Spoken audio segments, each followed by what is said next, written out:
Friday mornings in our house always had the same rhythm: the hum of the coffee machine, the smell of toast, the soft shuffle of slippers on the tile. I moved around the kitchen, suitcase waiting by the door, while Mark scrolled through his phone pretending to read the news. Sunlight streamed through the curtains, painting everything in that golden calm that makes you believe life is steady, safe. I leaned on the counter, watching him, the man I thought I knew inside out. Everything looked perfect, maybe too perfect. "Try not to burn the house down while I'm gone," I teased, my voice light, masking the small knot in my chest I couldn't quite name. Mark looked up and grinned, that easy, boyish grin that once made me melt. "No promises," he said. "I'll probably just eat leftovers and sleep on the couch." I laughed, playing along.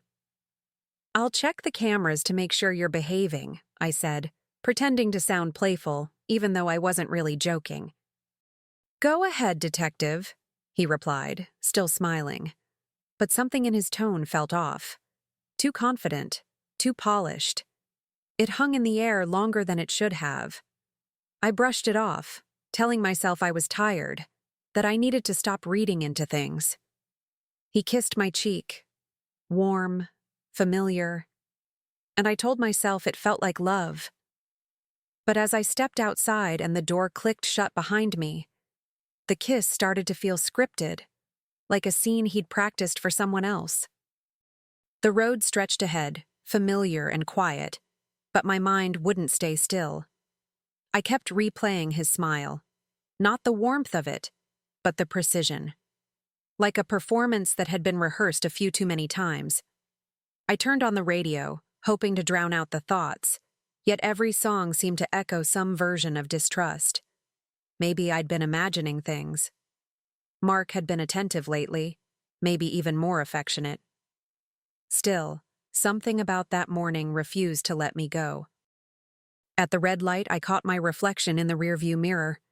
Calm on the outside, but there was that look in my eyes again. The one that always appears when my intuition whispers louder than reason. "Stop over-analyzing," I muttered, half laughing at myself. I'd promised after our last argument not to spiral, not to question every little inconsistency. But the truth is, when someone has broken your trust once, even silence starts to sound suspicious. As I merged onto the highway, the city faded into the background, replaced by open sky and the steady hum of the engine. I tried to think about work, about the meetings ahead, about how this trip could finally prove my worth to a company that never fully saw me. But Mark's laugh, that confident, careless laugh, kept echoing in my head. It wasn't the sound of a man who'd miss his wife. It was the sound of someone relieved she was leaving. By the time I reached the airport, I'd almost convinced myself I was being unfair. People change, don't they? Maybe I was just dragging old ghosts into new mornings. Mark had been trying lately, or at least pretending to. He'd been home earlier, talked more, even asked about my work. I wanted to believe it meant something. I wanted to believe that love could simply reset if both people decided to forget the cracks. Inside the terminal, I checked my phone. One new message from him. "Miss you already. Be safe." I smiled, though it felt automatic. Maybe I'd finally learned how to wear composure like perfume, convincing on the surface, but fading fast underneath. I typed back, "Miss you too. Don't forget to water the plants," and hit send. My fingers hesitated before locking the screen. That tiny pause between messages always held the weight of what we didn't say. As the plane lifted off, I glanced out the window, watching the city shrink beneath the clouds. A calm washed over me. Or maybe it was detachment disguised as peace. I took a deep breath and promised myself not to check the cameras unless something truly felt wrong. Still, as the clouds swallowed the skyline, one thought pressed quietly against my chest. If you need to keep an eye on someone, maybe they've already given you a reason to. By the time I checked into the hotel that night, exhaustion clung to me like fog. I dropped my suitcase by the door and kicked off my heels, craving silence more than food. The city lights outside blinked through the curtains, reminding me of how far I was from home, from him. I ordered room service, took a long hot shower, and tried to wash away the unease that had followed me since morning. For a few minutes, I almost succeeded. Wrapped in a towel, I opened my laptop, scrolling aimlessly through streaming sites, trying to pick a movie I wouldn't finish. My phone buzzed with a notification. Just another app update, I thought, until I saw the message flash across my screen. Motion detected. Living room, 9:13 p.m. I froze. My chest tightened, but curiosity got the better of me. It's probably nothing, I told myself. Maybe the cat. Except, we didn't have a cat. I clicked the alert, and the feed opened. The living room appeared dimly lit, familiar, then movement. Mark walked in, laughing, holding 2 glasses. My stomach dropped. A woman followed him, her silhouette soft against the lamplight. She carried a wine bottle. Our wine. The one we'd saved for our anniversary. I leaned closer, heart pounding so hard I could hear it. Then I saw her hand brush his shoulder. He didn't pull away. I told myself to pause, to breathe, to think rationally. But my fingers betrayed me. I rewound the clip. There was Mark again, running a hand through his hair, dimming the lights, setting music on the speaker. A romantic playlist, the one I'd made for our anniversary dinner. My throat tightened. Every gesture was so deliberate, so familiar, it felt like I was watching a replay of my own life. Except now, I was the ghost in the room. The woman sat on the couch, our couch, the same spot where we'd once toasted to forever. She laughed a little too comfortably, and Mark leaned in, that easy smile still etched on his face. My hand flew to my mouth before I even realized it. The wine, the laughter, the casual touch, none of it screamed guilt. It whispered it. Soft, practiced, routine. Like they'd done this before. Like I was the interruption, not her. I closed the laptop, the sound of the lid snapping shut louder than I meant it to be. My reflection stared back at me from the black screen, eyes wide, breathing shallow, a woman both furious and hollow. No, I whispered. You wouldn't. Not in our home. But deep down, I knew he would. He already had. The room around me felt smaller, the air heavier, like betrayal had seeped through the walls and followed me here. I sat on the edge of the bed, gripping the sheets so tightly my knuckles turned white. The sound of the city outside, distant horns, laughter, traffic, all blurred into one unbearable hum. I stared at the hotel wall as if it could offer some kind of answer, some version of reality that wasn't this one. I replayed the image in my mind, his hand on her back, that look on his face. It wasn't the look of a man making a mistake. It was comfort. Familiarity. I opened the laptop again, this time only to confirm what my gut already knew. I watched them laugh. I watched him pour the wine. I watched him forget I existed. Every second felt like a knife twisting slower, deeper.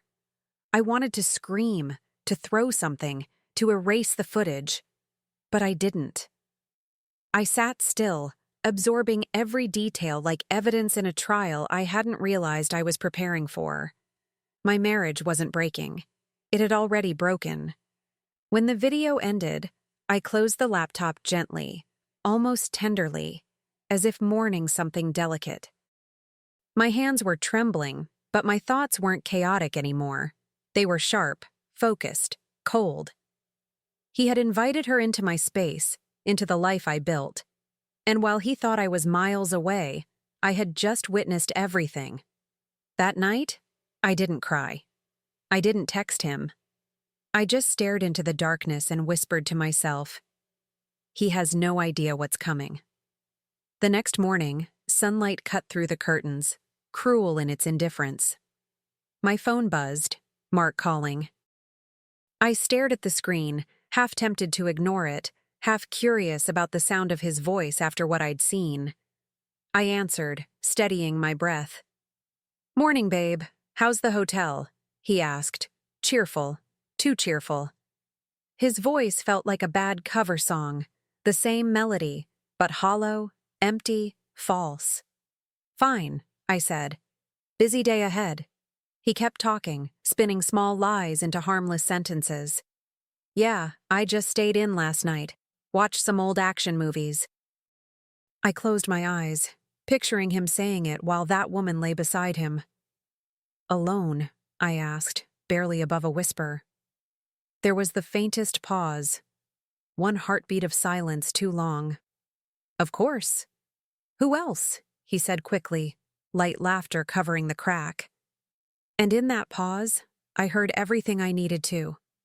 I smiled into the phone, not out of affection, but control. He thought I was far away, unreachable, still believing his stories. "Glad you had a quiet night," I said softly. He told me he loved me before hanging up, and I let him. My thumb hovered over the screen long after the call ended. Liar. He'd forgotten the cameras existed, hadn't he? Or maybe he just believed I'd never look. Either way, his arrogance had just become my advantage.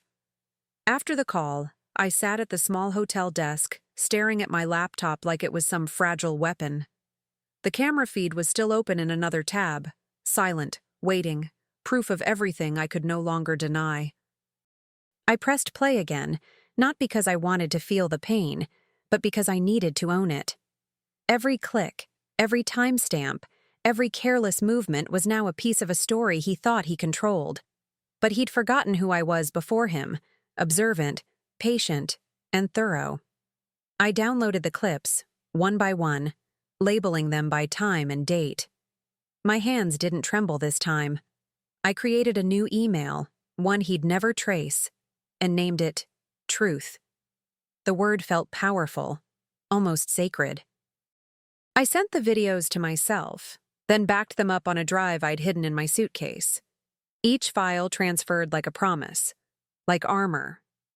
I didn't know what I'd do yet, but I knew I wouldn't act out of impulse. Not this time. When I was done, I closed the laptop and looked at my reflection in the black screen again. My eyes looked different, clearer, sharper. Betrayal has a strange way of burning away illusions, leaving only what's real. I wasn't going to beg or scream or confront him through tears. I was going to plan. I poured myself a glass of water, sat on the bed, and whispered, "You wanted freedom, Mark. I'll make sure you get it. Just not the way you imagined." That evening, I ordered dinner I didn't touch. The smell of roasted chicken filled the room, but everything tasted like static. My appetite had been replaced by precision, the kind that comes when emotion finally gives way to clarity. I wasn't just hurt anymore. I was awake. Betrayal, I realized, is its own kind of education. It teaches you to stop pleading for honesty and start preparing for exposure. I was done crying over evidence. It was time to use it. I spent hours pacing the room, replaying our conversations in my head. The jokes, the reassurances, the way he looked me in the eye without a flicker of guilt. It all felt like watching a magician perform a trick you've already learned. Once you see the strings, the illusion dies. He thought I was naive, trusting, distant. But what he didn't know was that distance gives you perspective. From afar, I could finally see him, and the woman he really was when no one was watching. Before going to bed, I packed my things neatly, though I still had another day on the schedule. I needed him to believe I was far away, unsuspecting, oblivious. Let him think he'd won. Let him hum his little songs while washing the glasses she'd touched. My silence was the calm before the storm. And when I returned, I wouldn't be the woman who left. I'd be the one he never saw coming. I came home a day early, not out of impatience, but strategy. The drive back felt endless, yet every mile steadied me. I wasn't rushing to confront him. I was arriving to witness him. The familiar sight of our house felt strangely foreign, like a stage I'd once performed on but no longer belonged to. My fingers hovered over the keys before unlocking the door. I wasn't nervous. I was ready to meet the man behind the mask. The smell hit me first. Detergent, air freshener, too clean. He'd tried to erase something, but the scent of guilt has a way of lingering. Mark was in the kitchen, humming, pretending to be the picture of domestic calm. When he turned and saw me, his smile flickered like a light bulb about to burn out. "Liv, you're back early," he said, voice high, surprised. "Missed home," I answered, setting my bag down, every motion deliberate, every glance calculated. He wiped his hands on a dish towel, still playing the part. "You should have told me. I would have cleaned up a bit," he said, chuckling nervously. I tilted my head, studying him the way you study a painting you've seen too many times, suddenly noticing all the cracks beneath the polish. "You mean cleaned up the wine glasses from Friday night?" I asked lightly, almost curious. His body froze before his face could. That's when I knew. The performance was finally over. He blinked, trying to recover, but his body gave him away. The way his jaw tightened, the way his shoulders stiffened beneath that casual t-shirt. "What are you talking about?" he asked, forcing a laugh that sounded too light, too practiced. I smiled, slow and unhurried. "She had good taste," I said softly. "Red blend, right? The one we saved for our anniversary?" I watched the color drain from his face like someone pulling a plug from a sink. There it was, truth bleeding out through silence.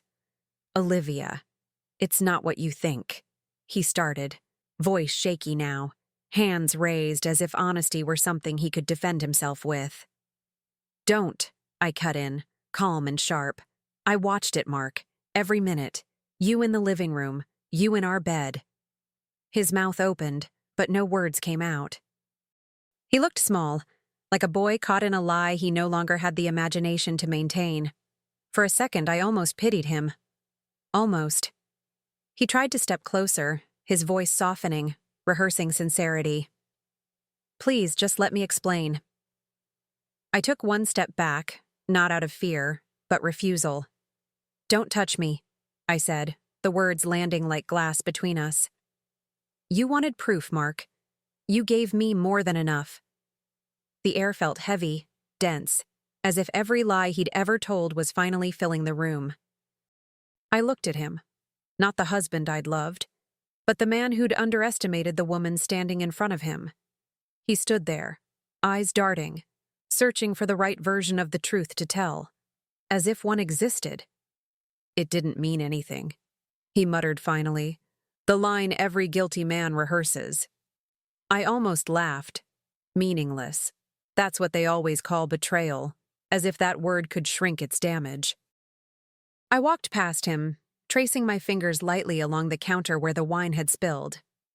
"I bet it didn't," I said, keeping my tone steady. "But I wonder if she knows that." He flinched at that. I opened the fridge, just to hear the sound of it hum, something to fill the space between his excuses. The house looked the same, but it didn't feel the same. Every object was now evidence, every shadow a witness. I turned to him, meeting his eyes one last time that day. "You really should have turned off the cameras, Mark," I said quietly. His lips parted, but before he could respond, I picked up my bag and headed for the stairs. Up in the bedroom, the air still carried the faint scent of her perfume. I stood in the doorway, breathing it in like a final insult. Rage burned in my throat, but I refused to let it win. No screaming, no breaking things. Not yet. I simply sat on the edge of the bed, our bed, and began to plan. Revenge didn't need to be loud. It just needed to be seen. And when it was, I wanted him to remember that I'd warned him. I was watching. The following week, I invited everyone, Mark's friends, his co-workers, even his boss, to a dinner I claimed was to celebrate my promotion. The idea came to me the morning after I got back. It wasn't rage that drove it. It was precision. He'd humiliated me in private. I wanted balance, not with screaming, but with silence and spectacle, the kind that made truth undeniable. When I told him about the dinner, he looked relieved, almost grateful. "Maybe it's time we reset," he said. I smiled. Maybe. I spent days preparing, not the food, but the moment. I bought new candles, rearranged the furniture, picked a dress that said elegance, not vengeance. Every detail mattered. I wanted the scene to feel warm, safe, familiar, the kind of space betrayal could never exist in. By the time guests began arriving, laughter filled the air again. Mark was charming, attentive, performing husbandhood like an old role he thought he could still pull off. I let him have his moment. Dinner went smoothly, too smoothly. Wine poured, compliments floated, and Mark's confidence began to grow again, just as I wanted. He thought forgiveness looked good on me. He thought my smile meant surrender. But as I watched him laugh across the table, surrounded by people who believed his version of us, I realized something powerful. Exposure isn't revenge, it's release. And tonight, I was finally going to let go. When the main course was finished, I stood, glass in hand, heart steady but pulse electric beneath the calm. "I'd like to say a few words," I began, smiling as all eyes turned toward me. Mark reached for my hand under the table. I let him, for the last time. "I just want to thank my wonderful husband," I said warmly, "for always supporting me, even when I'm not around." The room chuckled softly. He looked proud, clueless. That was my cue. I reached for the small remote in my pocket and clicked. The television behind us flickered to life. At first, people thought it was part of the toast, until they saw us. Or rather, him. Mark, laughing, dimming the lights, holding another woman's face like it was fragile glass. Gasps sliced through the air like sudden wind.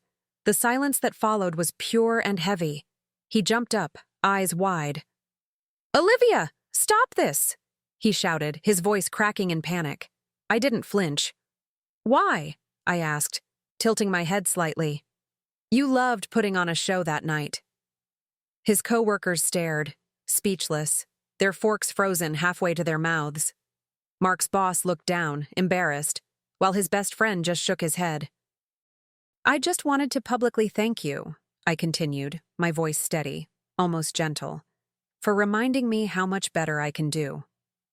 Then I placed the remote on the table, lifted my glass, and said, "To honesty." For a moment, no one moved. The only sound was the faint hum of the video still looping behind me. Laughter, music, betrayal on repeat. Mark tried to reach for the remote, but I was faster. I picked it up and turned the screen black, letting the silence speak for me. His face was pale, his confidence gone, his voice trembling. "Olivia, please," he began. I looked at him the way you look at something you've already thrown away. "You're done performing," I said softly. I placed my glass on the table and straightened my shoulders. Every eye followed me as I stepped away from the wreckage of what used to be us. I didn't shout. I didn't cry. There was nothing left to rescue. "Thank you all for coming," I said with a small smile. "Dinner's over." And with that, I walked out, heels clicking against the tile like punctuation marks to a story I was finally rewriting. Behind me, whispers erupted, but I didn't turn back. Outside, the night air felt cleaner than it had in months. I could still hear fragments of his voice through the open window, desperation, excuses, fear. But it no longer reached me. For the first time, I wasn't reacting to him. I was choosing myself. The stars looked different that night. Sharper, brighter, unburdened. I unlocked my car, slid into the driver's seat, and whispered one simple truth aloud. Freedom doesn't always come quietly, but mine just did. Months later, I sit by the window of a small cafe downtown, the kind that smells like cinnamon and fresh beginnings. My laptop hums softly as I sketch ideas for my new interior design business, the one I'd always dreamed of starting, but never had the courage to pursue. Now I build spaces that feel like peace, not perfection, just peace. I sip my coffee slowly, watching strangers pass by, all carrying their own secrets, their own small redemptions. It's comforting, somehow. My phone buzzes, pulling me from my thoughts. An unknown number flashes on the screen. I already know who it is before I open the message. Olivia, please, can we talk? I've lost everything. I stare at it for a long second, feeling nothing.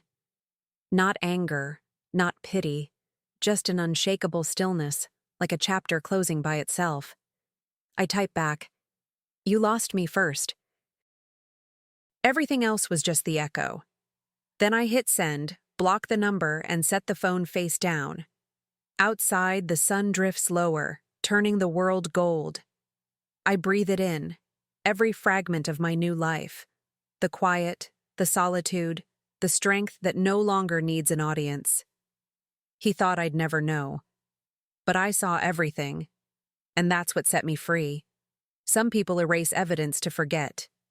I keep mine as a reminder, not of what I lost, but of what I reclaimed. Myself.